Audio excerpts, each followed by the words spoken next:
Movie शुरू होती है तो हम देखते हैं कि कुछ लोग उसी जादुई जंगल में जहाँ मेलिफिसेंट रहती थी वहां पर आकर कुछ जादुई क्रिएचर्स को चुरा रहे होते हैं और इसी दौरान मेलिफिसेंट भी आ जाती है। मेलिफिसेंट उन तीनों में से दो आदमियों को तो पकड़ लेती है लेकिन तीसरा वहां से वो क्रिएचर चुरा कर दूर जंगलों में भाग जाता है जहाँ पर ग्लोइंग फ्लावर्स निकले हुए थे। वो आदमी वहां से एक किंगडम की तरफ भाग जाता है। वो एक दरवाजा खोलता है तो उसमें से एक होल में से हमें किसी आदमी का हाथ दिखाई देता है। वो आदमी जिसने वो क्रिएचर चुराया उस आदमी को वो क्रिएचर दे देता है। उसके कपड़ों पर वही ग्लोइंग फ्लावर भी लगा होता है जिसे वो आदमी ले लेता है और इन दोनों चीजों के बदले में उसे पैसे देता है। फिर हमें ये भी दिखाया जाता है कि उस किंगडम के लोग अभी तक मेलिफिसेंट को दिल से अच्छा नहीं मानते थे। वो समझते थे कि इसने हमारी प्रिंसेस को चुराया और ये हमेशा से प्रिंसेस अरोरा को मारना चाहती थी। अब सीन चेंज होता है और हम प्रिंसेस अरोरा को जंगल में काफी खुश देखते हैं। वो वहाँ की रानी जो बन चुकी थी और डिफरेंट क्रिएचर्स के साथ डांस कर रही थी। सब लोग उसके पास अपने अपने मसले लेकर आते थे। उसे बताया जाता है कि यहाँ से एक क्रिएचर गायब हो गई है, वही क्रिएचर जो कि वो आदमी चुरा कर भागा था।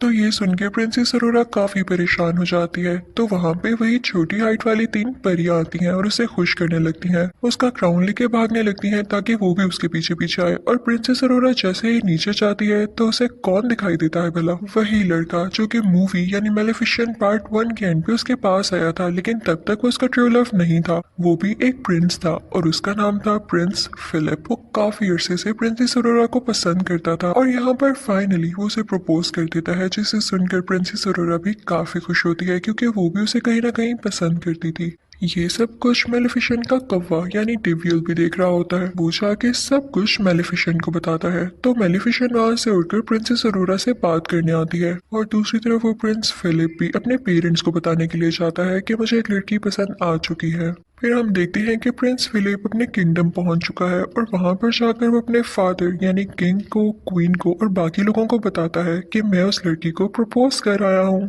और उसने एक्सेप्ट भी कर लिया है। जिसको सुनकर उसके फादर यानी किंग काफी खुश होते हैं लेकिन क्वीन वो तो सैड हो जाती है। लेकिन वो ये चीज अपने बेटे को शो नहीं करवाती। उसका दिल तो नहीं था लेकिन फिर भी वो कहती है कि चलो ठीक है, प्रिंसेस अरोरा और उसकी गॉड मदर यानी मेलिफिसेंट को हम डिनर पे बुला लेते हैं। दूसरी तरफ हम मेलिफिसेंट को प्रिंसेस अरोरा से बातें करता हुआ देख रहे होते हैं। वो कहती है कि तुम्हें मुझसे एक बार पूछ लेना चाहिए था प्रिंस से मंगनी करने से पहले। मेलिफिसेंट कहती है कि सच्चे प्यार जैसी कोई चीज नहीं होती, लड़के हमेशा धोखा देते हैं। तभी तो तुम्हारा ट्रू लव मैं बनी। मैं तुमसे दिल से प्यार करती हूँ इसलिए तुम्हारा भला कह रही हूँ। तो प्रिंसेस अरोरा कहती है कि प्लीज आप ऐसा ना सोचें, अगर किसी ने आपको धोखा दिया तो हो सकता है कि बाकी दुनिया के लोग वैसे ना हो। तो मेलिफिसेंट कहती है कि ठीक है, मैं तुमसे प्यार करती हूँ इसलिए तुम्हारी बात मान रही हूँ। अब हम देखते हैं कि वो दिन आ चुका है जब इन दोनों फैमिलीज में एक साथ डिनर है। तो क्वीन जो कि प्रिंस फिलिप की मदर थी वो अपनी एक सीक्रेट क्लोजेट में जाती है। वो जब वहां पर जा रही होती है तो हमें ये दिखाया जाता है कि वो एक आयरन फैक्ट्री है। वो क्वीन जब वहां से गुजर रही होती है तो हमें ये भी दिखाया जाता है कि वहां पर वही ग्लोइंग फ्लावर होता है और उसी के साथ वो क्रिएचर भी होती है जो कि एक आदमी ने चुराया था। और वो क्वीन जाके उस आदमी से कहती है कि जल्दी अपना काम पूरा करो, वक्त बहुत कम है। और तभी वहां पर हम स्पिनिंग व्हील को भी देखते हैं जिस पर सेम सुई लगी होती है। ये सीन था ना काफी मिस्टीरियस कि हमें उस क्वीन के प्लान्स के बारे में कुछ नहीं पता चल पाता। और फिर यहाँ पे सीन चेंज हो जाता है। अब दूसरी तरफ जंगल में मेलिफिसेंट उसका कौवा जो कि इंसान की शक्ल में ही था और प्रिंसेस अरोरा डिनर पर जाने के लिए तैयार हो जाते हैं। काफी प्यारी लग रही होती है प्रिंसेस अरोरा। मेलिफिसेंट जैसे ही उस किंगडम में पाँव रखती है तो सारे लोग उसे डर के छुपने लगते हैं और कुछ लोग तो अपने वेपन्स भी निकाल लाते हैं। उनको ये लग रहा होता है कि मेलिफिसेंट एक बुरी चुड़ैल है। लेकिन मेलिफिसेंट इन सबको एंजॉय कर रही होती है और उन्हें कुछ भी नहीं कहती, बस मुस्कुराती रहती है। अब हम देखते हैं कि वो तीनों अंदर पहुंच चुके होते हैं यानी महल के अंदर किंग और क्वीन के पास और अब डिनर होता है स्टार्ट। क्वीन मुसलसल मेलिफिसेंट को खुश करने की बजाय या उससे अच्छी बातें करने की बजाय उसका पुराना वक्त उसे याद दिलाती है कि तुम ही थी ना जिसने इस बेचारी प्रिंसेस को कर्ज दिया था। उसकी बातें बिल्कुल भी अच्छी नहीं लग रही होती और वो मेलिफिसेंट को ये भी कहती है कि तुमने तो इंसानों को भी मारा था, याद है? तो मेलिफिसेंट क्वीन से कहती है कि आपके किंगडम के भी कुछ लोग मेरे जंगल में आए थे और मेरी क्रिएचर चुरा कर भाग गए। उनमें लड़ाई बढ़ने लगती है। तो क्वीन अपनी बीवी यानी क्वीन से कहता है कि खामोश हो जाओ, कैसी बातें कर रही हो। और दूसरी तरफ प्रिंसेस अरोरा मेलिफिसेंट से कहती है कि प्लीज आप इजी रहें। लेकिन क्वीन फिर भी पास नहीं आती और अजीब अजीब बातें करने लगती है। वो कहती है कि अगर मेरे बेटे की और प्रिंसेस अरोरा की शादी हो गई तो इसकी असली मदर कौन होगी। ये सुनकर मेलिफिसेंट को काफी दुख होता है। क्योंकि वो खुद को ही प्रिंसेस अरोरा की असल मदर मानने लगी थी। वो अपने पर फैलाती है और एक ग्रीन एनर्जी बाहर निकालती है जिससे सब दूर जाकर गिरते हैं।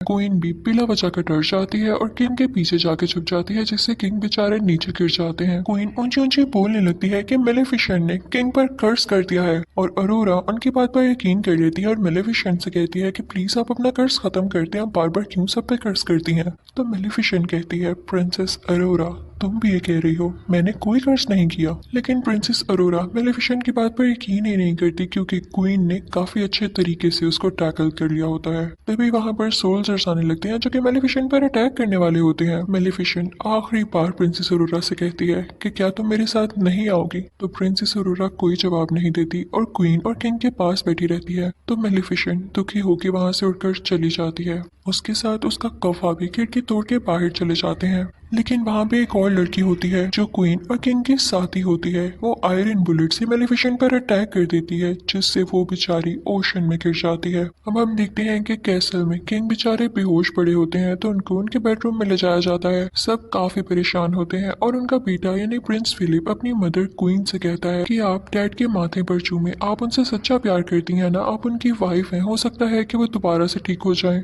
लेकिन क्वीन अंदर ही अंदर अजीब मुंह बनाती है क्योंकि ना तो वो किंग से सच्चा प्यार करती थी और ना ही वैसी स्टोरीज पर बिलीव करती थी। वो एक लालची औरत थी। वो फिर भी अपने बेटे के कहने पर ऐसा करती है लेकिन किंग की आंख नहीं खुलती। जब अरोरा ये देखती है तो कहती है कि मैं जाके मेलेफिसेंट से बात करूंगी कि वो अपना कर्ज खत्म कर दे। जैसे ही वो जंगल पहुंचती है तो सारे लोग कहने लगते हैं कि हमने अभी तक मेलेफिसेंट को नहीं देखा, वो यहाँ आई ही नहीं। दूसरी तरफ किंग और क्वीन की वही साथी ओशन पर नजर रखे होती है कि मेलेफिसेंट कब यहाँ से निकलती है। लेकिन वो देखती है कि कोई क्रिएचर आकर मेलेफिसेंट को अपने साथ ले गया है। वो फौरन से सब कुछ जाकर क्वीन को बताती है तो क्वीन कहती है कि फौरन से उसे रोको। और दूसरी तरफ जंगल से अरोरा वापस उसी किंगडम में आ जाती है। लेकिन उस जंगल का एक मैजिकल क्रिएचर भी उसके होर्स में छुपकर उसे किंगडम आ गया था। वो क्रिएचर वहीं पर पहुंच जाती है जहाँ पर पहली क्रिएचर भी कैद थी और उसे भी वो आदमी कैद कर लेता है। प्रिंसेस अरोरा क्वीन से कहती है कि मुझे मेलेफिसेंट कहीं भी नहीं दिखी, क्या उन्हें कुछ हो तो नहीं गया। तो क्वीन कहती है कि परेशान नहीं हो, वो काफी स्ट्रॉन्ग है, वो वैसे ही कहीं पर होगी और उसे अपनी बातों में फंसाने की कोशिश करती है। दूसरी तरफ क्वीन की वही साथी ओशन पर अभी भी नजर रखी होती है कि जैसे ही उसे मेलेफिसेंट नजर आए वो उसको मरवा दे। और फिर उसके बाद ऐलान किया जाता है कि अगले 3 दिन के अंदर अंदर प्रिंस फिलिप और प्रिंसेस अरोरा की शादी है और हम चाहते हैं कि हम सब लड़ाइयाँ छोड़ दें, हम सुलह करना चाहते हैं और जंगल में जितने भी क्रिएचर्स हैं वो सब के सब इस शादी में इन्वाइटेड हैं। दरअसल ये उनका प्लान था क्योंकि वो ये चाहते थे कि मेलेफिसेंट को मार के जंगल की सब क्रिएचर्स को कैद कर लिया जाए ताकि वहां को सिक्योर करने के लिए कोई भी ना हो और फिर उस जंगल पर कब्जा कर लिया जाए। दूसरी तरफ हम देखते हैं कि मेलेफिसेंट की आंख खुल जाती है, वो काफी जख्मी होती है और उसे कुछ क्रिएचर्स की आवाज आ रही होती है जो कि कह रहे होते हैं कि हम इंसानों पर अटैक करेंगे। उनके भी बड़े बड़े पर होते हैं और सर पर सींग होते हैं। वो जंगल में अपनी पनाह लेने आए थे क्योंकि उन्हें ये लग रहा था कि जंगल उनके लिए सेफ पॉइंट हो सकता है इंसानों पर अटैक करने से पहले। मेलेफिसेंट भी वहां पर पहुंच चुकी होती है और उनमें से एक क्रिएचर मेलेफिसेंट की तरफ आता है और उससे कहता है कि हम में भी अपनी पावर ट्रांसफर करो, इंसानों को कैसे हराया जा सकता है हमें भी बताओ। लेकिन मेलेफिसेंट उसे दूर फेंकती है। उन क्रिएचर्स के हेड का नाम बोरा होता है। वो जब देखता है कि मेलेफिसेंट में इतनी पावर है कि किसी को भी इतनी दूर उड़ा के फेंक सकती है तो वो काफी खुश होता है कि अब हमें इसको टैकल करने में काफी आसानी होगी। अब बोरा का साथी मेलेफिसेंट को अपने साथ लेके केव में आ जाता है और उसे बताता है कि यहाँ पे बुरी और अच्छी फेरीज एक साथ रहा करती थी क्योंकि इंसान उन्हें हंट करने लगे थे, इस वजह से उन्हें एक साथ रहना पड़ा। फिर वो एक स्ट्रक्चर के पास आता है जो कि वहाँ पे स्टिल था, कोई मूवमेंट नहीं कर रहा था। तो बोरा का साथी उसे बताता है कि मेलेफिसेंट तुम इन्हीं की औलाद में से हो, तुम आखिरी पावरफुल और अच्छी परी बची हो। वो आदमी मेलेफिसेंट को बताता है कि तुम बहुत पावरफुल हो और जल्द ही तुम एक ऐसी स्टेज पे पहुंचोगी जिससे तुम दुनिया की सबसे ज्यादा ताकतवर परी बन जाओगी। लेकिन वो आखिरी स्टेज तुम अभी पार नहीं कर पाई और वो है प्रिंसेस अरोरा को माफ करना क्योंकि सारी जिंदगी तुमने उससे मोहब्बत की है, उससे प्यार किया है और इसके लिए बहुत करेज चाहिए कि आप किसी को दिल से माफ कर दें।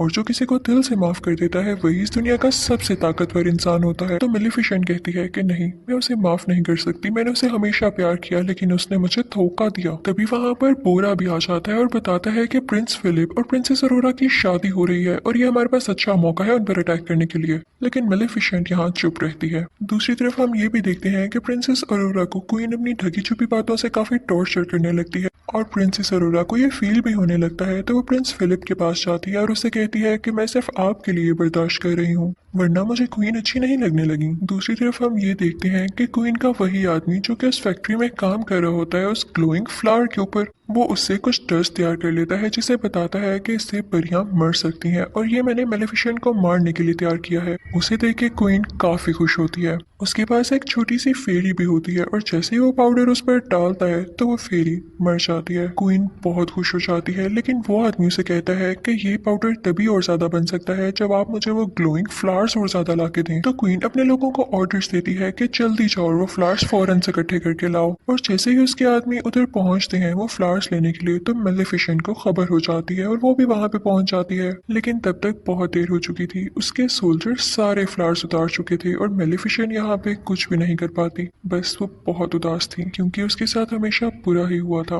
वो सोल्जर्स मेलेफिसेंट पर आयरन बुलेट से अटैक करने लगते हैं, लेकिन तभी उसके सामने बोरा का साथी आकर उसे बचा लेता है। मेलेफिसेंट भी एक शील्ड बना लेती है जिससे वो लोग प्रोटेक्टेड हो जाते हैं और बोरा बाकी सोल्जर्स पर अटैक करने लगता है। लेकिन जैसे ही मेलेफिसेंट बोरा के साथी को केव तक लाती है तो तब तक वो बेचारा मर चुका होता है। अगली सुबह हम देखते हैं कि प्रिंस फिलिप और प्रिंसेस अरोरा की शादी के इवेंट शुरू हो चुके होते हैं और जंगल की सारी क्रिएचर्स उस किंगडम की तरफ जा रही होती हैं। लेकिन जैसे ही मेलेफिसेंट का कौवा, जो कि इंसानी शक्ल में ही होता है, वो अंदर जाने लगता है तो उसे रोक लिया जाता है। फिर हम देखते हैं कि प्रिंसेस अरोरा काफी प्यारी लग रही होती है और प्रिंस फिलिप उसे एक फ्लावर देता है जो कि कोई और फ्लावर नहीं, उसी के जंगल का ग्लोइंग फ्लावर था। उसे ये देख के काफी हैरानी होती है कि क्वीन ने क्यों भिजवाया है मेरे लिए। वो क्वीन को ढूंढने के लिए जाती है और तभी उसे वो सीक्रेट डोर भी मिल जाता है। उसके हाथ में अभी भी वो फ्लावर था और वो जाते जाते उसे स्पिनिंग व्हील के पास पहुंच जाती है। उसे वो सारे विजन्स आने लगते हैं कि कर्स क्या था और मुझे यहाँ पर कैसे ले जाया जा रहा है।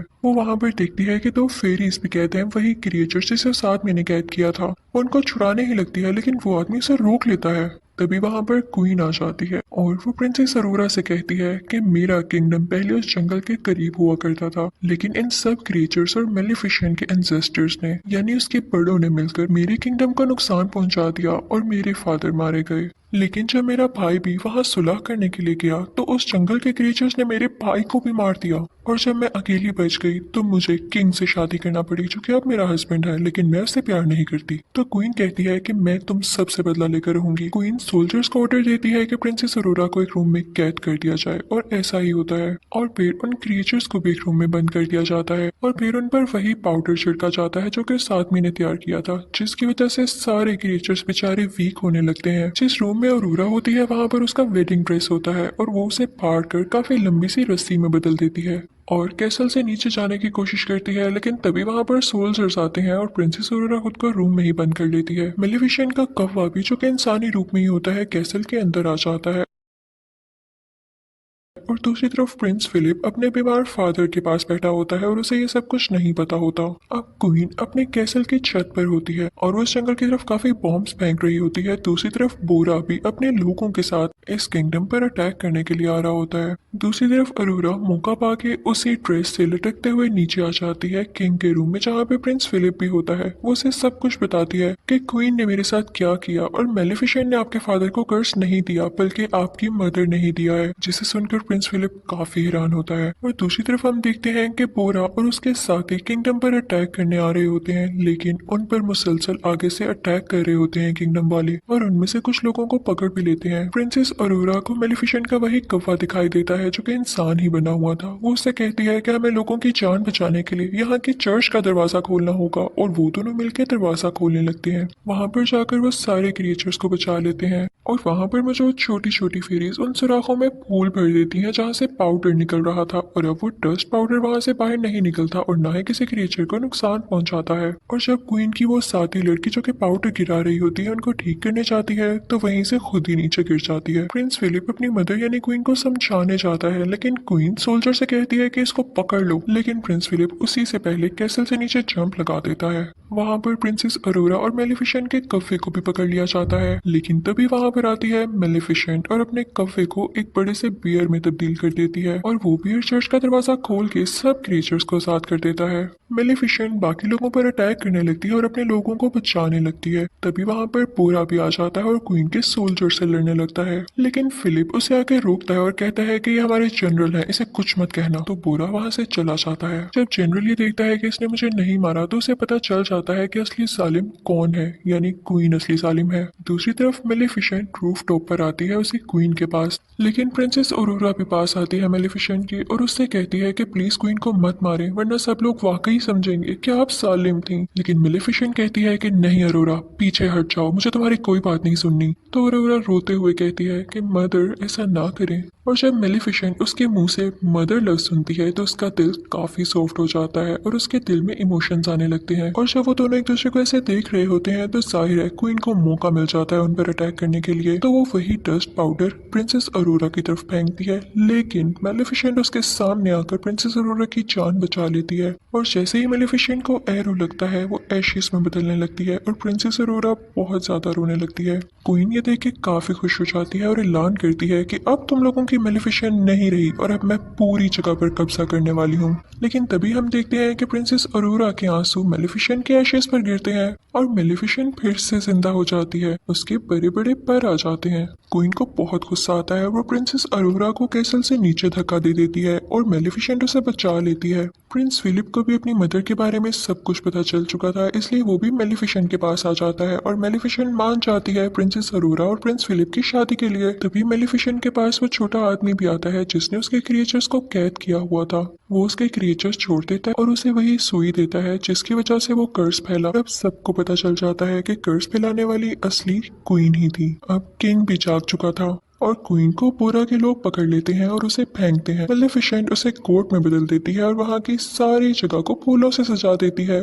और फिर वो बोरा से कहती है कि तुम लोग अच्छे क्रिएचर्स हो, तुम हमारे साथ रह सकते हो। और फिर उसके बाद वो अरोरा को वेडिंग ड्रेस पहनाती है और वो ऐलान करती है कि हम सारे मिलकर रहेंगे एक यूनियन में। और उसके बाद प्रिंस फिलिप की और प्रिंसेस अरोरा की शादी हो जाती है। किंग भी काफी खुश होता है और सारे क्रिएचर्स सारे लोग उनके लिए क्लैपिंग कर रहे होते हैं और यहाँ पर दोनों किंगडम्स मिल जाते हैं और हंसी खुशी रहने लगते हैं। और फिर मेलिफिसेंट प्रिंसेस अरोरा और प्रिंस फिलिप से कहती है कि अब मैं तब दोबारा यहाँ पर आऊंगी जब तुम लोगों का क्यूट सा बेबी होगा। और फिर मेलिफिसेंट यहाँ से चली जाती है और सब कुछ